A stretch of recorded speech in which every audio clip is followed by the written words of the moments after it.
সকাল সকাল কাজে যাওয়ার জন্য রেডি হচ্ছে রহিমা। একটা বাসায় সে বুয়ার কাজ করে।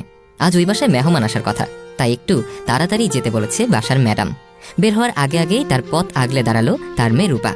রহিমার ৮ বছরের মেয়ে রূপা আজ প্রথম রোজা রেখেছে, তাই সে তার মায়ের কাছে বায়না ধরেছে সে বিরিয়ানি দিয়ে ইফতার করবে। পাশের বাসার সুমি গতকাল বিরিয়ানি দিয়ে ইফতার করেছে। বিরিয়ানি খেতে খুব মজা, আর এটার গ্রান অনেক সুন্দর। এরকমই গল্প করেছে সুমি। এটা শুনে রূপাও বিরিয়ানি খাওয়ার জেদ করেছে, কিন্তু মেয়ের এমন আবদারে মুখটা কালো হয়ে গেল রহিমার। মানুষের বাড়িতে বুয়ার কাজ করে সে, মাসের মাঝখানে তো আর বেতন পাবে না। যা টাকা হাতে আছে তাতে কোনো রকমে দুবেলা ডাল ভাত খেয়ে মাসটা পার করা যাবে। এক্সট্রা টাকা তার পক্ষে এখন জোগাড় করা সম্ভব নয়। রূপার বাবা রূপাকে জন্মের পরই তাকে ফেলে গেছে। ছেলে সন্তান না দিতে পারায় রূপার বাবা তাকে তালাক দিয়েছে।